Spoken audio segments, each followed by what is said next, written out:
दोस्तों, आप सभी कैसे हैं। हमने सोचा कि आप सभी के लिए मैथ की क्लासेस शुरू की जाए। 10th क्लास का जो मैथ है उसके बारे में हम लोग थोड़ा सा पढ़ेंगे। तो अभी फ़िलहाल बिहार बोर्ड का जो 10th का एग्ज़ाम है वह शुरू होने वाला है। अतः हम लोग को पहले चाहिए कि हम सभी जो बिहार बोर्ड का जो इम्पोर्टेंट प्रश्न है उसको हम लोग क्या करें, थोड़ा सा प्रैक्टिस करें। इसलिए हम आप सभी के बीच 10 क्वेश्चंस लाए हैं जो बहुत ही इम्पोर्टेंट क्वेश्चंस है, जिसे हम लोग सॉल्व करेंगे। रहा बात हमारा परिचय का, तो हम प्रदीप कुमार जो आप सभी के बीच 10th क्लास के मैथ को लेकर आए हैं। अतः पहला जो क्वेश्चन है वो ये कहता है कि 7/20 का दशमलव प्रसार क्या है। ठीक है, सबसे पहले हम लोग ये समझेंगे कि इसमें जो 7/20 है, इसका जो ऊपरी हिस्सा है इसे हम लोग अंश कहते हैं। क्या कहते हैं? अंश। ठीक है, और नीचे वाले को हम लोग हर कहते हैं। ठीक है, हर का जो गुणनखंड है उसे यदि हम तोड़ते हैं और तोड़ने के बाद यदि वह 2 और 5 के रूप में आता है तो वह हमारा शांत हो जाता है, और 2 और 5 को छोड़ के अगर कोई दूसरा आता है तो वो अशांत होता है। जैसे हमने हर का फैक्टर तोड़ा, 20 का अभाज्य गुणनखंड हम तोड़ेंगे तो हमारा आएगा 2 दहिये 20, 2 पच्चे 10 और 5 एकम 5। मतलब कि हम 20 के जगह पर ऐसे लिख सकते हैं 2 के पावर 2 गुणे 5। हमने पहले ही आप सबको बताया कि यदि हर का अभाज्य गुणनखंड 2 और 5 के रूप में आता है, या सिर्फ 2 रहता है या सिर्फ 5 रहता है, तो उस स्थिति में वह जो आपका भिन्न संख्या है उसका दशमलव प्रसार शांत होगा। इसलिए इसका जो जवाब होगा वह क्या होगा? शांत। कोई दिक्कत नहीं। चलिए, जो दूसरा प्रश्न है वह प्रश्न ये पूछता है कि पाई है एक परिमेय संख्या, अपरिमेय संख्या, प्राकृत संख्या और पूर्णांक संख्या। तो ये तो सब लोग जानते हैं कि पाई जो है एक प्रकार का अपरिमेय संख्या है। तो पाई एक प्रकार का कैसी संख्या है? अपरिमेय संख्या। ठीक है, तीसरा प्रश्न देखिए क्या कहता है। दो संख्याओं का मसो 15 तथा लसो 105 है। मतलब दो संख्या है और दो संख्याओं का लघुत्तम दे दिया है, महत्तम दे दिया है, तथा उनमें एक संख्या 5 है तो दूसरी संख्या में ज्ञात कर दी। मतलब कि उसमें भी पहली संख्या दे दी है। तो आप लोगों ने एक फॉर्मूला पढ़ा होगा। क्वेश्चन नंबर हम लोग कौन सा सॉल्व कर रहे हैं? 3 नंबर। 3 नंबर जो क्वेश्चन है उसमें आपका एलसीएम दे दिया है। एलसीएम बराबर कितना दिया है? तो एलसीएम बराबर हमारा 105 दिया है। ठीक है, और एचसीएफ जो है, एचसीएफ वो एचसीएफ दिया है 15। ठीक है, और इसमें जो पहली संख्या है वो दे दिया है हमको 5। ठीक है, फर्स्ट नंबर जो है हमारा वो दे दिया है 5। तो हमको निकालना है सेकेंड नंबर। सेकेंड नंबर निकालना है। ठीक है, हम लोग जानते हैं एक फॉर्मूला होता है ए गुणे बी बराबर एलसीएम गुणे एचसीएफ, पहले चैप्टर में ही है। तो हम लिख रहे हैं कि एफएन गुणे एसएन बराबर में एलसीएम गुणा एचसीएफ। ठीक है, चलिए हम पहली संख्या को भर लेते हैं। पहली संख्या क्या है? 5। इसके जगह पर 5 भरेंगे। एसएन हमको निकालना है, छोड़ देंगे। एलसीएम क्या है? 105। अच्छा, एचसीएफ क्या है? 15।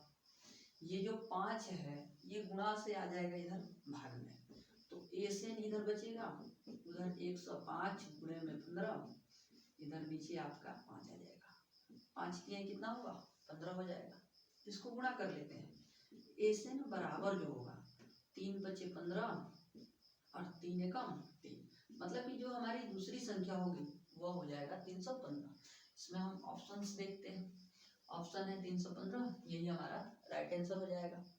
कोई दिक्कत नहीं है। मतलब कि इसमें एक फॉर्मूला आता है, वो फॉर्मूला ये होता है कि दो संख्याओं का गुणनफल उसके लॉसों एवं मसों के गुणनफल के क्या होता है, बराबर होता है।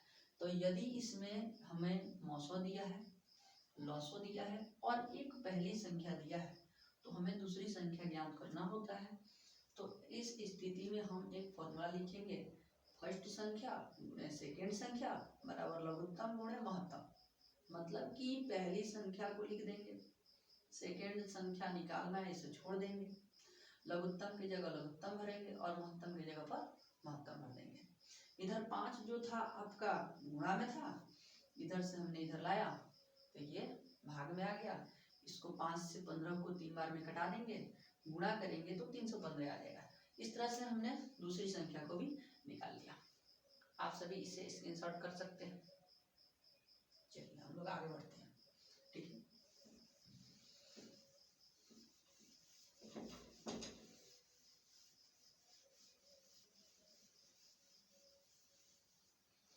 देखिए चौथा क्वेश्चन सी कर है कि निम्न में कौन अपरिमेय है। इसका मतलब अपरिमेय संख्या कौन है। देखिए ऑप्शन पहला जो है वो दिया है -9/√में 16, ठीक है। बी नंबर क्वेश्चन दिया है, ऑप्शन दिया है रूट में 3/5, ठीक है। सी में दिया है आपका रूट में 1/100 ऐसे करके दे दिया है। और डी नंबर जो ऑप्शन है वो दिया है रूट में 36/64 ऐसे करके, ठीक है। पूछ रहा है आपका ये जो क्वेश्चन है इसमें से पूछ रहा है ये कि निम्न में कौन अपरिमेय है। इसका मतलब कि अपरिमेय संख्या कौन है। तो हम लोग जब देखेंगे तो यहाँ जो नीचे जो √16 है इसमें से हमको पता है कि इसमें से 4 निकल जाता है, ठीक है। क्योंकि 16 जो है 4 का स्क्वायर होता है और हम जानते हैं कि जब भी रूट में दो संख्याएं गुणा में हो तो उसमें से एक संख्या बाहर आती है। तो यदि हम इसको देखें तो -9 बट्टा में √16 के जगह पर हम 4 गुणे 4 लिख सकते हैं। अब यहाँ 2 4 है, मतलब कि जो 4 है वो गुणा में है और हम जानते हैं कि रूट में से एक बाहर आता है। तो इस कंडीशन में ये जो हो जाएगा -9/4 होगा और ये परिमेय संख्या होता है, ठीक है। यहाँ पर भी अगर देखें तो सेम चीज 10 का वर्ग जो होता है 100 होता है, एक ऐसे ही बाहर आ जाता है, एक जो होता है वो आपका मतलब बाहर आ जाता है एक, क्योंकि हम लोग एक का स्क्वायर भी करेंगे तो एक ही होगा, ठीक है। तो एक इसमें से बाहर आएगा, 10 भी बाहर आ जाएगा, मतलब ये भी परिमेय संख्या होगा। इसमें देखिए तो 6 का स्क्वायर होता है 36, 6 बाहर आएगा। 64 जो होता है 8 का स्क्वायर होता है तो ये भी बाहर आ जाएगा। अगर मिला जुला के देखा जाए तो ये जो बी नंबर ऑप्शन है √3/5 इसमें से ना ही 3 बाहर निकलेगा और ना ही 5 निकलेगा, ठीक है। अतः जो बी नंबर ऑप्शन है यही हमारा क्या हो जाएगा, सही आंसर होगा, क्योंकि यही क्या है, अपरिमेय संख्या, ठीक है। ये भी क्वेश्चन हम लोग बना लिए, ठीक है। 5 नंबर क्वेश्चन देखते हैं।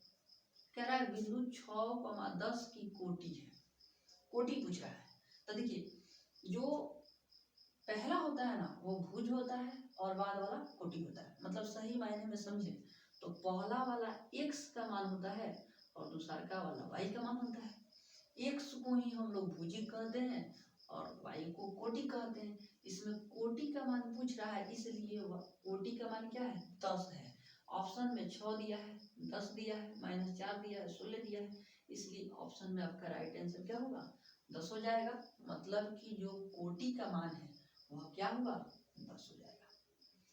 चलिए नेक्स्ट क्वेश्चन क्या है, कह रहा है कि एक त्रिभुज है एबीसी जिसमें AB बराबर 13 सेंटीमीटर है, BC बराबर 12 सेंटीमीटर है और AC बराबर 5 सेंटीमीटर है। तो हमें बताना है कि कोण C का मान क्या होगा, ठीक है। चलिए हम देखते हैं। इसको बनाने से पहले हम लोग एक त्रिभुज बना लेंगे एबीसी। देखिए ऐसे क्वेश्चन में ध्यान रहना चाहिए कि थोड़ा सा आपको देखना होता है कि इसमें 90 डिग्री, 30 डिग्री, 60 डिग्री, 45 डिग्री का बात कर रहा है, तो ऐसे प्रश्न में आपको थोड़ा सा ये देखना होता है कि इसमें समकोण त्रिभुज होने की चांसेस ज्यादातर रहती हैं। ठीक है, फिर भी हम लोग देखते हैं। ठीक है, त्रिभुज क्वेश्चन नंबर कितना है? 6 है। क्वेश्चन नंबर 6 है, कह रहा है त्रिभुज एबीसी। ठीक है, अगर हम त्रिभुज एबीसी कुछ इस ढंग से बना लें, ठीक है, अगर ऐसे बना लें हम, तो अगर देखें तो कह रहा है कि ए बी 13 है। चलिए ये जो ए बी है इसको हम लोगों ने 13 सेंटीमीटर लिख दिया। ठीक है, आगे कह रहा है कि बी सी जो है 12 सेंटीमीटर है, तो जो बी सी है इसको 12 सेंटीमीटर लिख लेंगे। उसके बाद कह रहा है जो ए सी 5 सेंटीमीटर है, ए सी जो है 5 सेंटीमीटर। ठीक है, अगर हम इसमें पाइथागोरस प्रमेय लगाए, देखिए हम ट्राई कर रहे हैं, कोशिश कर रहे हैं कि अगर पाइथागोरस प्रमेय लग जाता है, अगर पाइथागोरस प्रमेय इसमें सत्यापित हो जाता है, तो हम लोग कह देंगे कि ये त्रिभुज जो है ना समकोण त्रिभुज है। तो इसमें अगर देखा जाए तो जो बड़ी भुजा होती है वह कर्ण होता है। तो हम पाइथागोरस के फॉर्मूला से हम लिख सकते हैं कर्ण का वर्ग बराबर लंब का वर्ग अब प्लस में आधार का वर्ग। कर्ण के जगह पर जो होगा वह 13 होगा, बराबर लंब जो होता है, आधार जो होता है, आधार नीचे वाले को कहते हैं, लंब जो बच गया उसको कहेंगे। कर्ण हो गया, आधार हो गया, लंब हो गया, तो 5 का स्क्वायर अब प्लस में 12 का स्क्वायर। 13 का स्क्वायर कीजिएगा तो 169 होगा, और 5 को जब आप वर्ग कीजिएगा, इसको 2 बार लिख के गुणा कीजिएगा तो 25 हो जाएगा।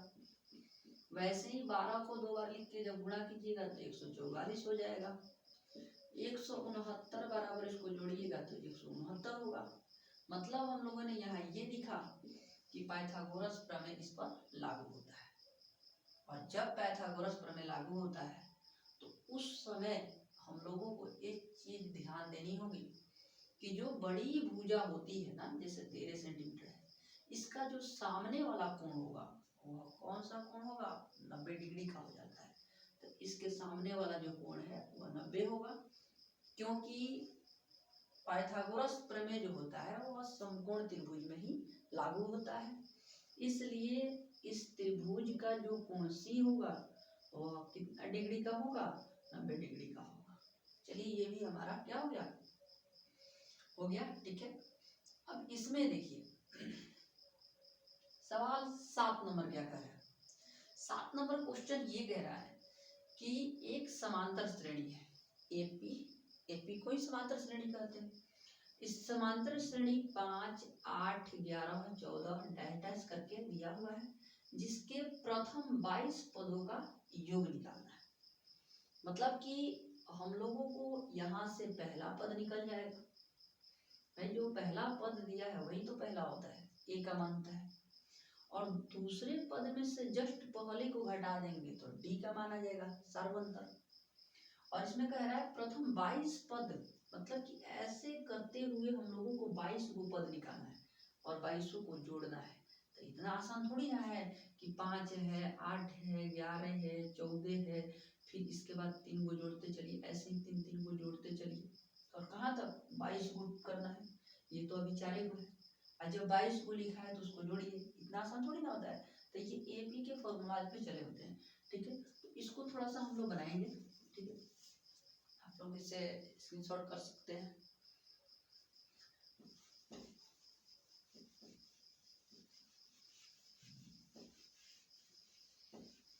देखिए क्वेश्चन नंबर 7, प्रश्न संख्या 7 क्या है?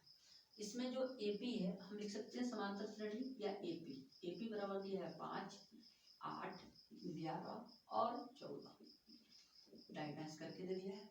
तो हम लिख सकते हैं ए बराबर, ए मतलब क्या? पहला पद 5, डी बराबर, डी मतलब का सर्वांतर, तो दूसरा का में से पहले को घटा लीजिए, तो ई आ जाएगा हमारा कितना? 3। कितना आ जाएगा? 3 आ जाएगा। उसके बाद देखिए कह रहा है कि प्रथम 22 पदों का योग निकालना है, मतलब कि एन का मान दे दिया है कि कई गो टोटल पद है, 22 गो, ऐसे ऐसे करके 22 गो पद निकालना है।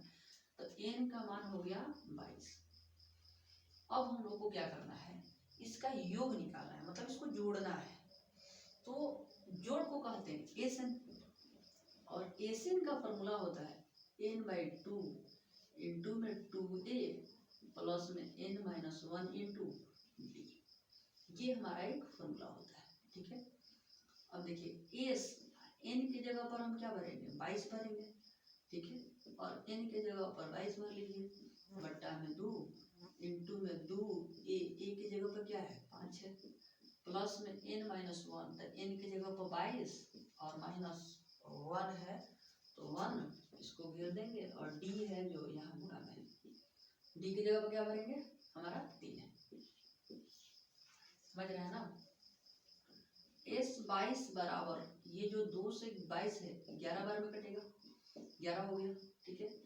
2 25 कितना होगा 10 होगा, प्लस 22 में से 1 घटेगा तो 21 आएगा, कितना आएगा 21, और गुणा में क्या है 3, ठीक है।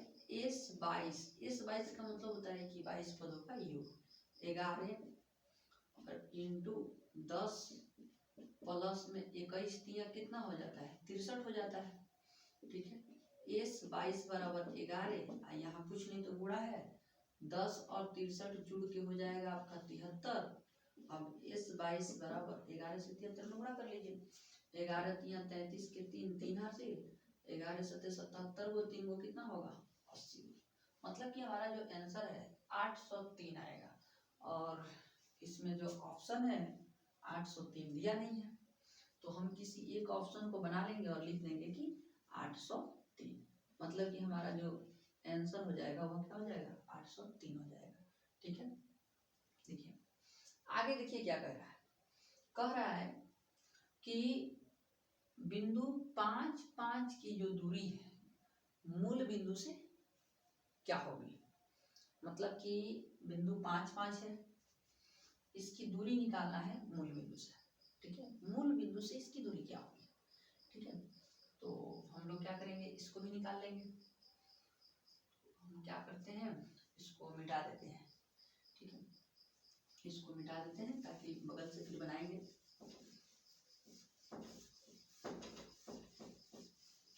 ये ऑब्जेक्टिव प्रश्न है, आप लोग थोड़ा जल्दी बनाइएगा बोर्ड में, क्योंकि समय का अभाव होता है। हम आप सबको विस्तार पूर्वक बता रहे हैं ताकि आप सबको समझ में आए, ठीक है।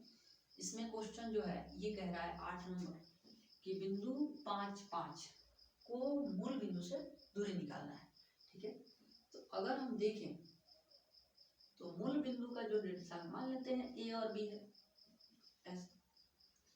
अब ये है जो आपका पहला जो है वो मूल बिंदु मान लीजिए 0,0, और दूसरा क्या है 5,5, ठीक है। ऐसे है, हम लोग दूरी सूत्र जानते हैं कि वो सूत्र क्या होता है, दूरी सूत्र क्या होता है x2 माइनस x1 का होल स्क्वायर प्लस में y2 माइनस y1 का होल स्क्वायर, ये क्या होता है रूट में होता है, ठीक है। इसको बनाएंगे हम लोग, चलिए बनाते हैं। तो जो पहला होता है ये x1 y1 है, ये x2 y2 है, ठीक है ना। तो बना लीजिए, ये x1 y1, ये x2 और ये वाला y2। तो x1 का मान क्या है, x2 का मान क्या है 5 है, घटाओ x1 का मान 0 है, x2 में से x1 घटाना है, इसके पावर 2 लिखना है, प्लस y2 में से y1 घटाना है, तो 5 में से क्या घटेगा 0 घट जाएगा ऐसे, और इसके ऊपर रूट है तो रूट चला दीजिए। 5 में से 0 जाएगा तो 5 ही आएगा, 5 के पावर 2 प्लस में 5 में से 0 गया तो 5 के पावर 2, ऐसे करेंगे तो 50 25 हो जाएगा, ये भी क्या होगा 25 हो जाएगा। जब दोनों को जोड़ेंगे तो 50 होगा। अब इसको रूट से बाहर निकालना है, ठीक है। रूट से बाहर जब हम निकालेंगे तो 50 का फैक्टर तोड़ लेंगे, 2 से 25 5 5 ऐसे करके आएगा, मतलब कि 2 को 5 हुआ तो 1 5 बाहर आएगा और रूट में 2 हो जाएगा, यही हमारा क्या होगा दूरी हो जाएगा। 5 रूट 5 ही 5 रूट 2 जो है ये हमारा आंसर हो जाएगा।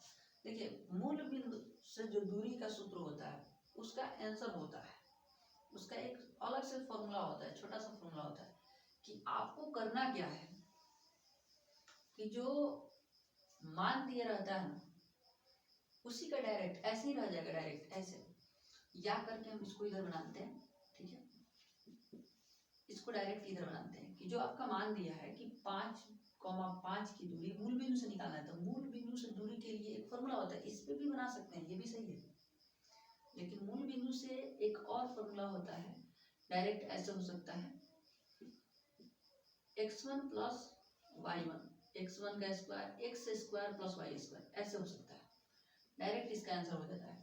मूल बिंदु से जब भी दूरी निकालने के लिए बोले तो हम लोग डायरेक्ट ये फॉर्मूला लगा सकते हैं। और x की जगह पर तो ये है भाई, पहला वाला x होता है, बाद वाला y होता है, तो 5 का स्क्वायर प्लस में 5 का स्क्वायर, तो इसको जब जोड़ेंगे तो 25 जोड़ 25 होगा, इसको जोड़ेंगे तो 50 होगा, और फिर वही चीज बाहर निकलेगा क्या, 5 और 2, यही आंसर होगा। तो हमने आप सबको विस्तार से बताया, ये भी सही है, ये भी सही है। तो ऑब्जेक्टिव के लिए आप लोग ये ध्यान रखिएगा, ये बहुत जरूरी होता है। इसमें देखिए क्या कर रहा है, 9 नंबर जो क्वेश्चन है, 9 नंबर जो प्रश्न है, ये कहता है द्विघात समीकरण bx स्क्वायर प्लस में ax प्लस में c बराबर 0 का विविक्त कर निकालना है। विविक्त कर को ही विवेचक कहा जाता है, इसको डी भी कहा जाता है। अब देखिए डी दो होता है, अब यहाँ जो डी है हम लोगों ने अभी देखा एपी वाले में, तो वो डी सार्वंतर होता है, और यहाँ का जो डी है ना वो आपका विवेचक होता है, जिसे विविक्त कर भी कहा जाता है, ठीक है। चलिए इस प्रश्न को भी देखते हैं, हम इसे मिटा देते हैं, ठीक है, इसको मिटाने के बाद हम आगे बढ़ते हैं, ठीक है।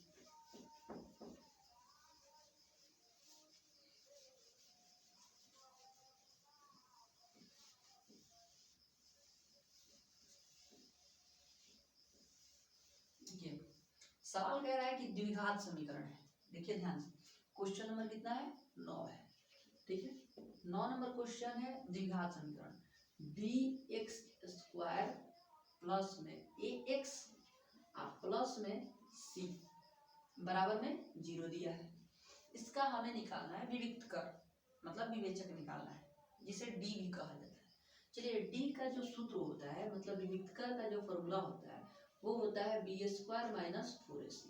अब देखिए कितना लोग यही गलती कर देते हैं कि इसमें ऑप्शन दिया है बी स्क्वायर माइनस 4ac, पहले ही दे दिया है, हम लोग यही गलती करके टिक कर देंगे और हम लोग खुश होकर चले आएंगे, जबकि इतना शानदार प्रश्न है, इतना आसान प्रश्न है, ये थोड़ा सा आपको सोचना होता है कि आखिर ये ऐसा प्रश्न दे क्यों दिया है। भाई आपको ऐसे थोड़ी ना है कि आप लोग बच्चे हैं, 10th क्लास के स्टूडेंट्स हैं, बोर्ड का एग्जाम है, थोड़ा सा एक बार देख लीजिए। ये जो है हम लोगों ने फॉर्मूला लिखा, इसको अगर आप ध्यान से देखें प्रश्न को, तो इसमें a का मान b दिया है, x स्क्वायर के बगल वाला a होता है, ठीक है, और x के बगल वाला b होता है, और जो ये बचा वो c होता है। तो अगर ध्यान से देखें तो हमारा जो a का मान है, a का मान वो b दिया है, और b के जगह पर क्या दिया है, a दिया है। तो ये हम लोगों को थोड़ा सा ध्यान देना होगा, तो लिखेंगे d बराबर b के जगह यहाँ पर क्या दिया है, a, ठीक है, इसलिए a के मूल पर 2 होगा, माइनस b पर नहीं कहा जाता है लेकिन हम समझाने के लिए बोले 4 है तो 4, यहाँ a के जगह पर क्या है, b है, और c की जगह c है। मतलब कि इस प्रश्न का जो सही उत्तर होगा वो होगा a स्क्वायर माइनस 4ac। तो देखिए कहाँ है, a square minus 4ac, sorry E वाला नहीं है, a स्क्वायर माइनस 4ac मतलब 4bc। देखिए इसका आंसर होगा a स्क्वायर माइनस 4bc। तो ये आपका जो दूसरा है यही आंसर हो जाएगा कि a स्क्वायर माइनस 4bc। मतलब ध्यान दीजिएगा b के जगह पर क्या है, a दिया है, a भर देंगे, a के जगह पर क्या दिया है, b दिया है, b भर देंगे। तो इस सवाल का जो जवाब होगा वो होगा a स्क्वायर माइनस 4bc, ठीक है। लेकिन ये जो फॉर्मूला है जो पहला वाला d बराबर b स्क्वायर माइनस 4c, वो भी सही है, लेकिन वो कब हो जाता है, जब आपका यहाँ a दिया होता है, यहाँ b दिया होता है, यहाँ c दिया होता है, मतलब सजा के दिया होता है, यहाँ थोड़ा सा घुमा के दिया है, इसलिए इसका आंसर जो होगा a स्क्वायर माइनस 4bc होगा। लास्ट है सभी समबाहु त्रिभुज होते हैं, मतलब कि जो सब समबाहु त्रिभुज होता है वह क्या क्या होता है, सर्वांगसम होता है, समरूप होता है, ए बी दोनों कोई नहीं, मतलब कह रहा है कि सर्वांगसम होता है कि समरूप होता है कि दोनों होता है कि कोई नहीं होता है, ये हम लोग को देना है सभी समबाहु त्रिभुज। सोचिए,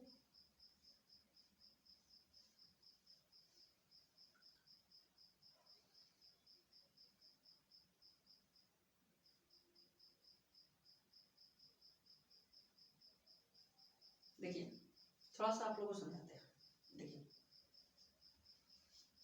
समबाहु त्रिभुज वह जो होता है वह समरूप होता है। अब समरूप का अर्थ क्या होता है, ठीक है ना, कह रहा है समरूप मतलब कि रूपवा एक जैसा, देखने में एक जैसा, उसे क्या कहते हैं, समरूप। ठीक है, तो सभी समबाहु त्रिभुज जो होगा वह समरूप होता है। यह आपको त्रिभुज चैप्टर में, मैंने 6 चैप्टर में जो पार्ट 6 है उसमें हम लोगों को पढ़ना होता है। तो ये जो इसका सही आंसर होगा, सभी समबाहु त्रिभुज समरूप होते हैं। ठीक है, इस तरह से हम लोगों ने 10 प्रश्नों को बनाया। आज के लिए इतना ही, बहुत बहुत धन्यवाद। आप सभी बढ़िया से पढ़ें और जो 10th का एग्ज़ाम है इस साल बिहार बोर्ड का, उसमें आप लोग अच्छा करें। जय हिंद, जय भारत।